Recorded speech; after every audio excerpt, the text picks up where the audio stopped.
அல்லாஹுடைய கிருபையினால் புனிதமான ரமலானுடைய மாதத்திலே 5 நோன்பை முடித்து 6வது தராவீஹையும் முடித்த நிலையிலே அல்லாஹ் இந்த மஜ்லிஸில் ஒன்று சேர்த்திருக்கிறார்.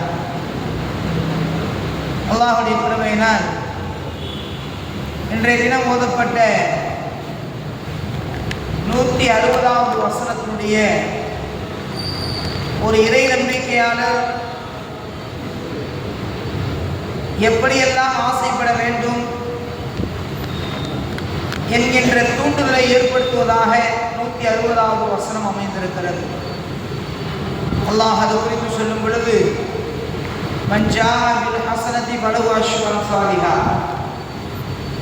எவர் ஒரு நன்மையை செய்கிறாரோ அல்லாஹ் அவருக்கு அதுபோன்று 10 மடங்கு நன்மையை அல்லாஹ் எழுதுகிறார்.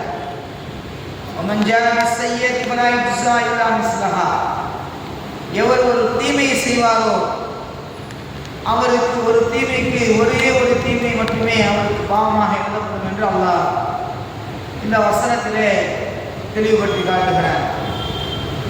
அன்பான அல்லாஹ்வின் நல்லடியார்களே, எனவே நன்மையான காரியங்களை அதிகமாக செய்வதற்கு அல்லாஹ் ஜல்லஷானஹு தஆலா இப்படிப்பட்ட ஒரு மாதங்களை நமக்கு கொடுத்திருக்கிறார்.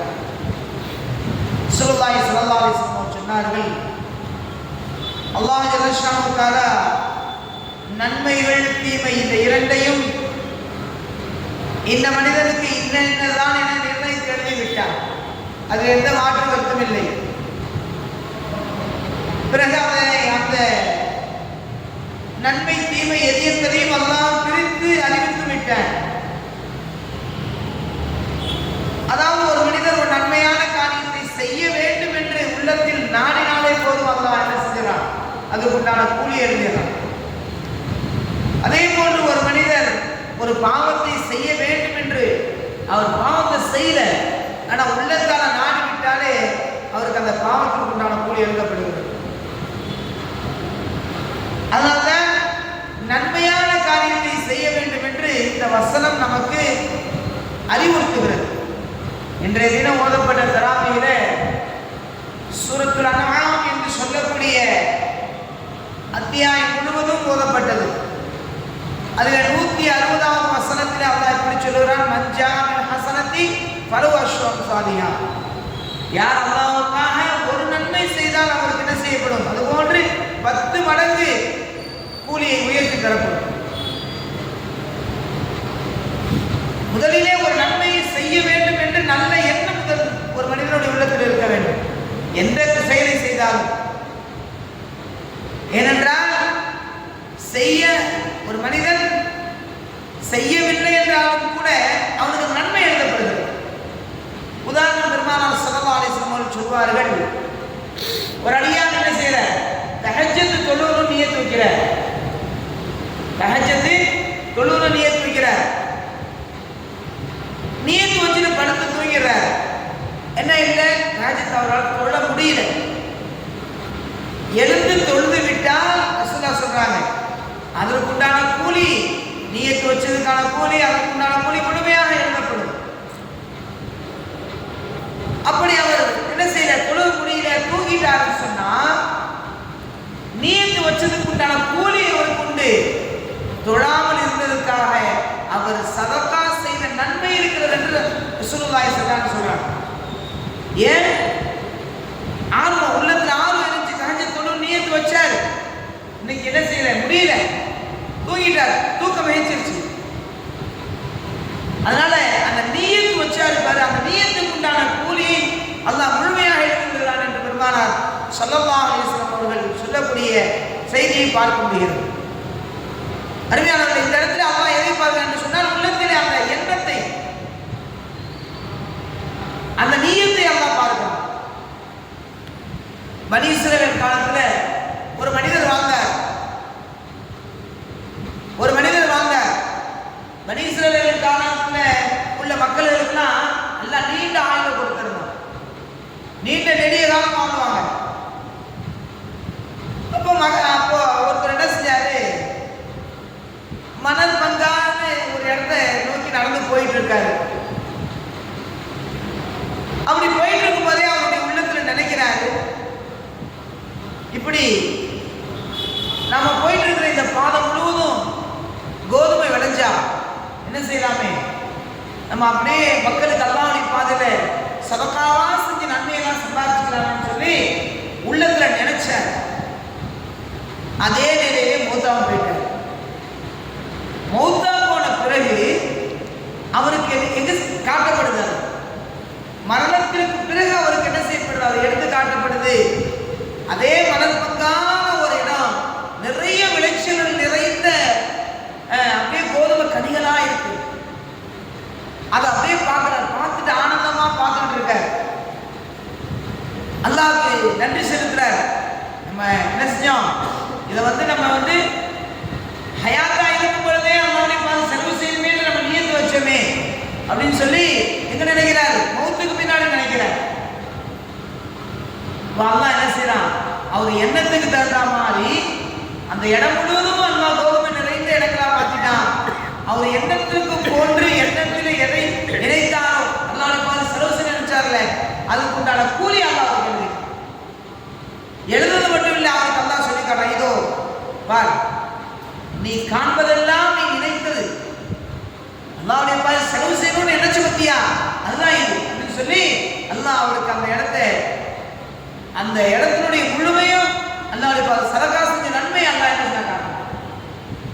அப்ப எண்ணத்திற்கு கூலி அல்லாஹ் இருக்குல்ல, என்னமன அழகான மின்னியா, ஒரு மனிதன் எதை எண்ணத்தில் நினைக்கிறாரோ அதுக்குண்டான கூலி.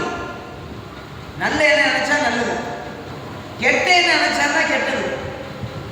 முதல்ல என்ன செய்யணும், நன்மையான காரியத்தை செய்யறதுக்கு நல்ல எண்ணம் உள்ளத்துல கொண்டு வரணும். அடுத்து இரண்டாவது என்ன செய்யணும், முயற்சியை செய்யணும். அல்லாஹ் குர்ஆன்ல சொல்றான்,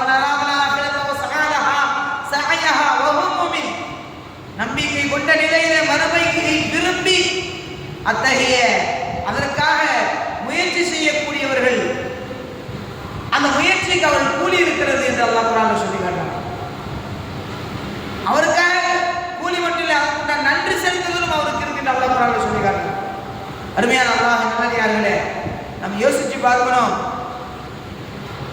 தபூக் போர்ல சில சஹாபாக்கள் வரல, தபூக் யுத்தத்துக்கு சில சஹாபாக்கள் வரல. வராதுக்கான அவங்களுக்கு ரெண்டு விஷயம். ஒன்று, அந்த நேரம் நிறைய விளைச்சல், வேலைக்கப்பட விளைச்சல் நிறைய இருந்துச்சு. ஆனால் வர முடியலன்றது கவலை இருந்துச்சு. ஆனால் சில சஹாபாக்கள் ஸல்லல்லாஹு அலைஹி வஸல்லம் போய் சொன்னாங்க, யாரும் சொல்ல தபூக் யுத்தத்துக்கு இவர்கள் வரலையே அப்படின்னு சொல்லி கேட்கும் பொழுது ஸல்லல்லாஹு அலைஹி வஸல்லம் ஒரே வார்த்தை சொல்லிட்டாங்க, அவர்கள் வர நினைச்சாங்க, அதுக்கான கூலி அவங்க பெற்றுட்டாங்க.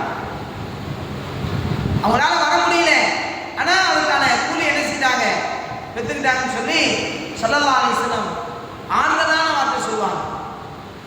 அருமையானவர்களே, அப்போ எண்ணத்திற்கு தான் அந்த இடத்துல அல்லாஹ் கொடுக்கிற கூலி. நான் அல்லாஹ்வுடைய பாதையில போகணும்னு நினைச்சா அதுக்குண்டான கூலி அல்லாஹ் கொடுக்குறான். பனி இஸ்ரவேலர் காலத்துல வாழ்ந்த ஒரு மனிதர் 99 கொலை பண்ணிட்டார். 99 கொலை பண்ணிட்டு என்ன செய்யறாரு, ஒரு பாதிரியார்ட்ட போய் நான் 99 கொலை பண்ணிட்டேன், எனக்கு மன்னிப்பு இருக்கான்னு சொல்லி கேட்கிறார். பாதிரியார் தான் தெரியுமில்ல அவங்களுக்குலாம், கிறிஸ்துவ பாதிரியார்லாம் அப்படியே ஒரு கூண்டுல உட்காந்துக்கிட்டு பாவ மன்னிப்பு கொடுப்பாங்க, நான் பார்த்துருக்கோம். அந்த மாதிரி இப்போ என்ன செய்யறாருன்னா மன்னிப்பு கேட்கிறார். அப்போ மன்னிப்பு கேட்கும்போது அந்த பாதிரியார் சொன்னாரு, இல்லை இல்லை உனக்கு மன்னிப்புலாம் கிடையாதுங்க. உடனே என்ன பண்ணா, 99 கொலை பண்ணவன் 100வது கொலையா இவரே கத்தல் பண்ணிட்டான், இவரே கொலை செஞ்சுட்டான். 100 கொலையாகிடுச்சு. நேரம் என்ன செஞ்சா, திரும்பவும் ஒரு ஆள்கிட்ட போய் சரி நமக்கு ஏதாவது எமோஷன் இருக்கான்னு சொல்லி கேட்கறதுக்காண்டி மீண்டும் என்ன செய்யற போற. போய் கேட்டா அங்க ஒரு மார்க் அறிஞர் ஒருத்தர், பெரிய ஒருத்தர் விவாதத்தில் ஈடுபட்டு இருக்காரு. அப்போ அவர்கிட்ட போய் கேட்கிறாரு, நான் 99 கொலை செஞ்சேன், ஒருத்தர்கிட்ட போய் பாவ மன்னிப்பு கேட்டேன், என்னை மன்னிக்க மாட்டான், அல்லாஹ் மன்னிக்க மாட்டான்னு சொல்லிட்டாரு. அதனால என்ன செய்ய, அவரையும் கொலை பண்ணிட்டேன், 100 கொலை பண்ணி முடிச்சிட்டேன். இப்போ நான் என்ன செய்யறேன், இப்போ உங்கள்கிட்ட கேட்குறேன், நீங்க சொல்லுங்க பாவ மன்னிப்பு எனக்கு உண்டான்னு. அவங்க சொன்னாங்க, அல்லாஹ் நிச்சயமா மன்னிப்பான். எங்க இருந்து வரேன், நான் இன்ன ஊர்ல இருந்து வரேன். அப்ப அந்த ஊருக்கே திரும்பி போய் எங்கெல்லாம் மார்க்கம் சம்பந்தமான விஷயங்கள் நடக்கிறதோ, மார்க்கம் சம்பந்தமான செயல்பாடுகள் எங்கெல்லாம் இருக்காங்கலாம் போய் என்ன செய்ய உட்கார்ந்தனா உனக்கு ஆட்டோமேட்டிக்கா மன்னிப்பு உண்டு.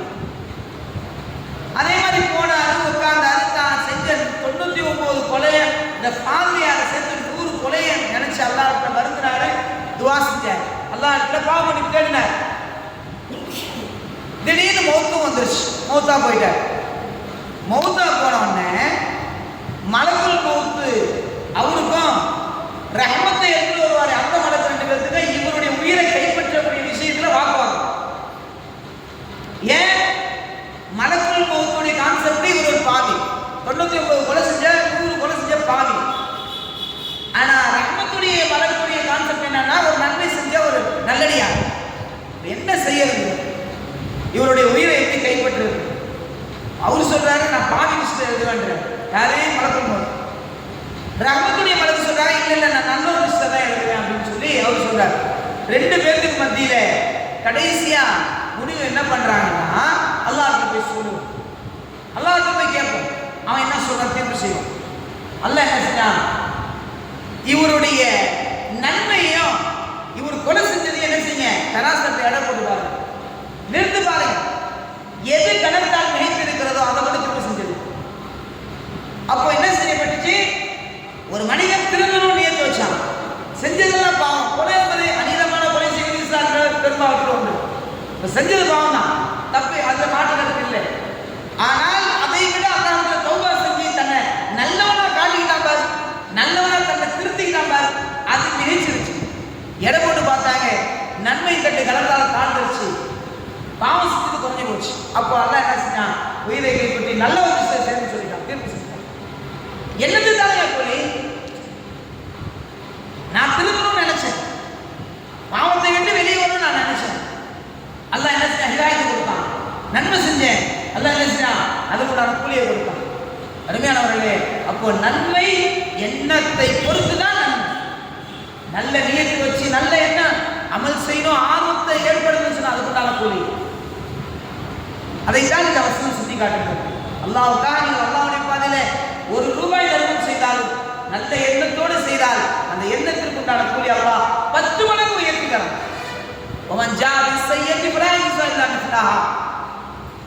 ஒரு பாவத்தை செஞ்சு அதுக்கு உண்டான கூலி அல்லாஹ் 1 மடங்கு தான் தரான், நன்மைக்கு அல்லாஹ் 10 மடங்கு கூட்டி தரான்னு சொல்லி அல்லாஹ் இந்த வசனத்தில் சொல்லி முடிக்கிறான். அருமையான அல்லாஹ் நல்லடியார்களே, ரமலானுடைய மாதம் நன்மை செய்யக்கூடிய மாதம், நன்மை மட்டுமே செய்யக்கூடிய மாதம். பாவத்தின் பக்கம் எந்த அநியாயமான சிந்தனை கூட போகாது இந்த ரமலானுடைய மாதத்தில். அதனால இன்னும் அதிகமான அமல்கள் இரவு முழுவதும் நமக்கு அல்லாஹ் பாக்கியமா கொடுத்திருக்கான். ரமலான் மாதத்துடைய ஒவ்வொரு இரவும் நமக்காக சுவனம் அலங்கரிக்கப்படுகிறது, வானத்தில் உள்ள நட்சத்திரங்கள் நமக்காக துவா செய்கிறது, கடலில் வாழக்கூடிய மீன்கள் துவா செய்கிறது. இது இல்லாம காட்டில் வாழக்கூடிய ஜீவராசிகள் அனைத்து ஜீவராசிகளும் ஒரு நோன்பாளிக்காக துவா செய்கிறது. எனவே இதை நாம் பாக்கியமாக கருத வேண்டும். அருமையானவர்களே, அல்லாஹ் அதிகமான ஒரு ரமலானுடைய மாதத்திலே இன்னைக்கு ரமலான் வந்துச்சு, 6வது தராவி முடிஞ்சிருச்சு. கியாமத் நாளுடைய அடையாளத்தில் ஒண்ணு, நாட்கள் சுருங்கி விடுவது கியாமத் நாளுடைய அடையாளம். ரசூலுல்லாஹி ஸல்லல்லாஹு அலைஹி சொல்றாங்க. அதனால நாட்கள் ரொம்ப வேகமான நோக்கி போய்கொண்டிருக்கிறது. எனவே எஞ்சி இருக்கக்கூடிய காலங்களை நாம் பயன்படுத்தி வீணான விஷயங்களில் ஈடுபடாமல் அல்லாஹ்வுக்கும் அல்லாஹ்வுடைய ரசூலுக்கும் பொருத்தமான வழியிலே நாம் செயல்படுவோம். எல்லாம் அல்லாஹ் ஜல்ல ஷானஹு தஆலா அதனுடைய கூலியை நமக்கு முழுமையான முறையில் தந்த அருள் புரிவானாக. வஆஹிரு தஅவானா அனில் ஹம்துலில்லாஹி ரப்பில் ஆலமீன். ஆமீன். பிஸ்மில்லாஹிர் ரஹ்மானிர்